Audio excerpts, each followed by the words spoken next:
ഞാൻ മേനത്തിരിക്ക് എവിടേക്ക് നടന്നു. നിനക്ക് നിന്റെ കാശ് വേണം അല്ലേ? എത്രയാ വാങ്ങിയത്? 50. 50 കൂടി എടുക്ക്. തെക്കേ അതിരിലെ മാവിന് 150 പറഞ്ഞിട്ട് ഞാൻ കൊടുത്തില്ല. നീ 100-ന് എടുത്തോ. കാശെടു. അതിന് മേനെ അത് മരപ്പണിക്കുള്ള തലയെ കെട്ടഴിച്ച് വർത്തമാനം പറ. കാശും പണവും ഇല്ലെങ്കിലും ഞാൻ ഇപ്പോഴും മേലേപ്പരയിലെ മാധവൻകുട്ടിയാനാണ്, അറിയോ? കച്ചവടക്കാരെ കണ്ടുപിടിക്കാൻ നേരമില്ല. നഷ്ടം ഞാൻ സഹിച്ചോളാം. 50 എന്ന് കണക്ക് തീർത്തോ, മാവ് മുറിച്ച് വിറ്റോ. ഉള്ളതെട്.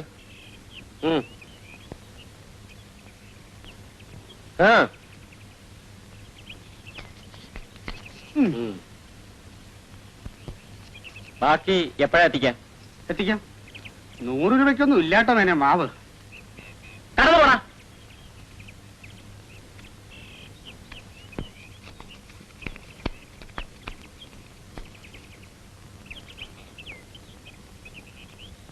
എടാ കുഞ്ഞിക്കോര,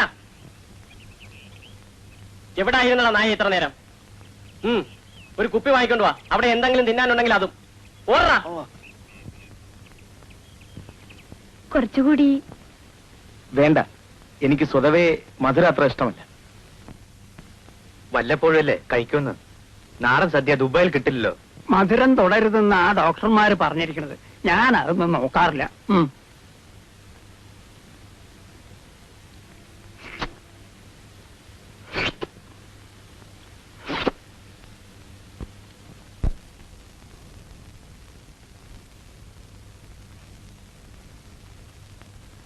നീ എപ്പോ വന്നു? കുറച്ചേരെ. തറവാട്ടിലെ വല്യമ്മയുടെ ക്ഷണം. ഉണ്ണാൻ പോയി. കൂട്ടരാകെ ക്ഷീണിച്ചിരിക്കുന്നല്ലോ. ആ പെൺകുട്ടിയുടെ കാര്യമാണ് കഷ്ടം. പഴയ പ്രതാപൻ രക്ഷിച്ചെടുക്കാൻ ഗോപിയും കുറെ പാടുപെടുന്നുണ്ട്. വലിയ കാരണവരും വന്നിരുന്നു. നടക്കട്ടെ, വാ. അങ്ങനെ തിരക്ക് കൂട്ടിയാലോ? വയലിൽ പണിക്കാരുണ്ട്. ഞാൻ 10 മണിക്ക് വന്ന് ഇരിപ്പാണ്. ഇത്രയും വൈകിയില്ലേ? വാ.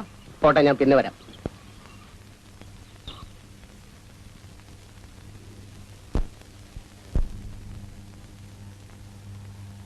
ആരൊക്കെ വരുന്നുണ്ട്? വരട്ടെ.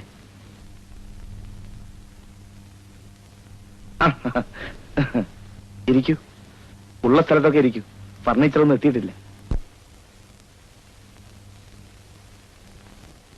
ഇരിക്കൂ.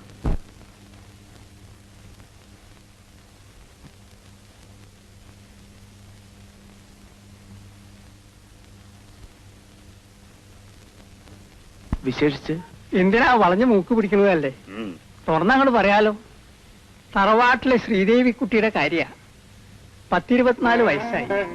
ഞങ്ങൾക്കൊക്കെ സന്തോഷം. പോണേന് മുമ്പ് അതങ്ങോട്ട് നടത്താം. പഴയ കാലത്ത് ആന ഉണ്ടായിരുന്നു, അമ്പാരി ഉണ്ടായിരുന്നു എന്നൊക്കെ പറഞ്ഞ് ഇപ്പൊ ഇരിക്കാം. സ്ഥിതി ആകപ്പാടെ മോശ. അതിനെ നല്ലൊരാൾക്ക് പിടിച്ചു കൊടുത്താൽ അതെങ്കിലും രക്ഷപ്പെട്ടു സമാധാനിക്കാലോ. രാജന് ശ്രീദേവി കുട്ടിയെ നന്നായി അറിയാലോ. കൂടുതലൊന്നും പറയേണ്ട കാര്യമില്ലല്ലോ. കാര്യം സൂചിപ്പിച്ചപ്പോ വാക്കൊണ്ട് പറഞ്ഞില്ലെന്നേ ഉള്ളൂ. അച്ഛന് തെണ്ണായ പിന്നെ അവളൊന്ന് ചിരിച്ചു കണ്ടത് ഇപ്പോഴാണ്. പക്ഷേ ഞാനൊന്ന് ആലോചിക്കട്ടെ. അല്ല, ലീവ് എത്ര ഉണ്ടെന്ന് അറിഞ്ഞില്ലല്ലോ. അപ്പോ ഉറപ്പിച്ചാൽ ഞങ്ങൾക്കും ചിലതൊക്കെ ഒരുക്കണല്ലോ. ഞാൻ പറയാം പിന്നെ.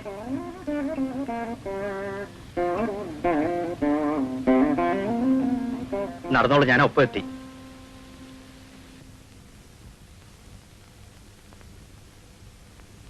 ഇത് സീതയുടെ മാത്രം കാര്യമല്ല. രാജൻ ബന്ധുവാണെന്ന് വന്നാൽ കുറച്ചു കാലത്തേക്കെങ്കിലും എനിക്ക് സ്വൈര്യം കിട്ടും കടക്കാരിൽ നിന്ന്. വേണ്ട, എനിക്ക് രാജന്റെ പണം വേണ്ട. അച്ഛൻ തലയ്ക്ക് വെളിവില്ലാതെ ചെയ്തു വെച്ച വിട്ടിത്തരങ്ങൾക്കൊക്കെ ഞാൻ സമാധാനം പറയണമല്ലോ. അതൊരു ഭാഗത്ത് കിടക്കും. അവളൊന്ന് രക്ഷപ്പെട്ടാൽ പിന്നെ കോടതി കയറിയാലും പാപ്പരായാലും എനിക്കൊന്നുമില്ല. ഞാൻ കടം ചോദിക്കില്ല. ഭയപ്പെടണ്ട. ഇഷ്ടമുണ്ടെങ്കിൽ മാത്രം മതി. ആ നരകത്തിൽ നിന്ന് എന്റെ പെങ്ങളെങ്കിലും ഒന്ന് രക്ഷപ്പെടട്ടെ. ഞാൻ നടക്കുന്നു. ഞാൻ ആലോചിക്കട്ടെ ഗോപി.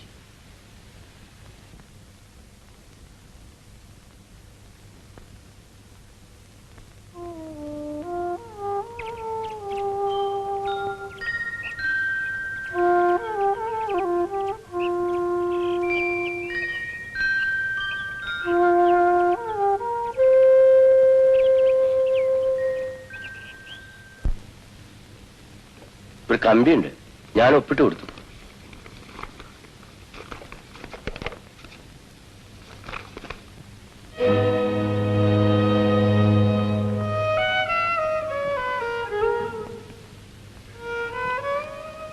വിശേഷമൊന്നുമില്ലല്ലോ? ഒന്നുമില്ല. ദുബായിൽ നിന്നാണോ? അല്ല, ഒരു ഫ്രണ്ടിന്റെ, ഏറ്റുമാനൂരുള്ള ഒരു ഫ്രണ്ടിന്റെ. ചെന്ന് കാണാമെന്ന് പറഞ്ഞു.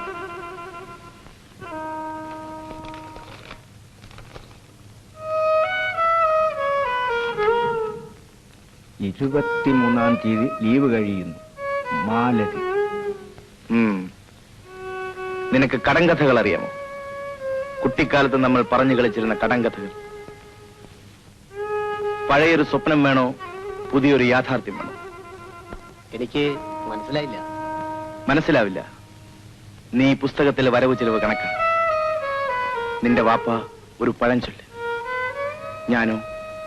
ഞാനിപ്പോ ശരിക്കും ഒരു കടങ്കഥയായി മാറിപ്പോയി.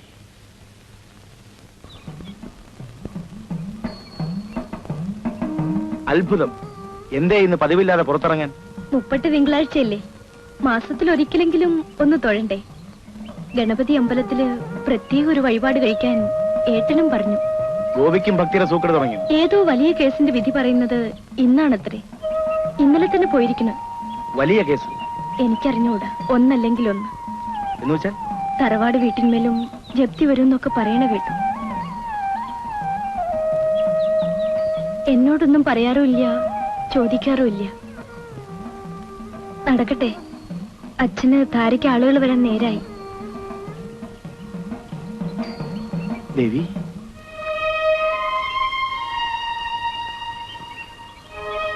ഒന്നുമില്ല, നടന്നോളൂ.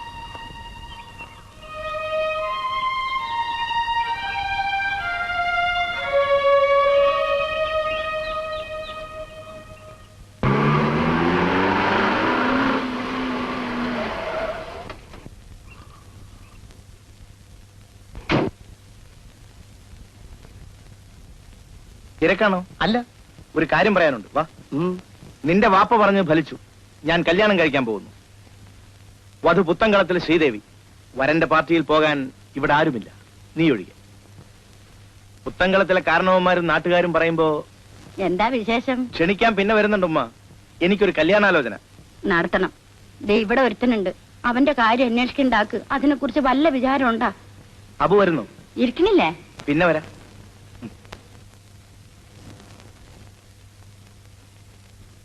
ഒരു വീട്ടിലേക്ക് ആവശ്യമായ സാധനങ്ങൾ എന്തൊക്കെയാന്ന് വെച്ചാൽ ഒരു ലിസ്റ്റ് എടുത്ത് വാങ്ങിച്ചോണ്ട് വരണം. അതൊക്കെ അച്ഛൻ നേരം നോക്കിക്കോണ്ട്. ഇവിടുത്തെ ഏർപ്പാട് എന്തൊക്കെയാ വേണ്ടതാവോ? ഇവിടെ വിശേഷിച്ചൊന്നുമില്ല. അല്ല, പാർട്ടി സദ്യ അങ്ങനെ വല്ലതും? ഒന്നുമില്ല. എനിക്ക് ആരുമില്ല കുറുപ്പേ ഇവിടെ. അല്ല, ചങ്ങാതിമാർ പുറത്തല്ലേ, സൽക്കാരവും സദ്യ അവിടെ ചെന്നിട്ടായാലും മതി. ദൂരത്തുനിന്ന് കാണാമെന്ന ആളാ. പിന്നെ കുറുപ്പേ, ശ്രീദേവിയുടെ പാസ്പോർട്ടിന്റെ കാര്യം.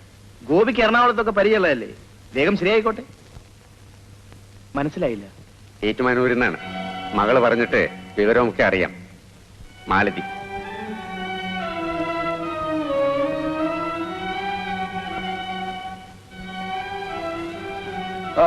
ഇത് അടുക്കളയിൽ കൊണ്ട് വിടും. അടുക്കളയിൽ. ഇത് ഈ മുറിയിലൂടെ കേട്ടോ. ഇത് അടുത്ത മുറിയിൽ. അവൾ നിർബന്ധിച്ചിട്ടാണ് ഞാൻ തന്നെ വന്നത്. നാട്ടു നടപ്പ് അങ്ങനെയല്ലെങ്കിലും. അവസാനം രാജൻ പറഞ്ഞിടത്തേക്ക് എന്നെ വന്നു. ഗുരുവായൂർ അമ്പലത്തിൽ വെച്ച് മതി എല്ലാവരും സമ്മതിച്ചു. ബുദ്ധിമുട്ട് കുറയുമല്ലോ.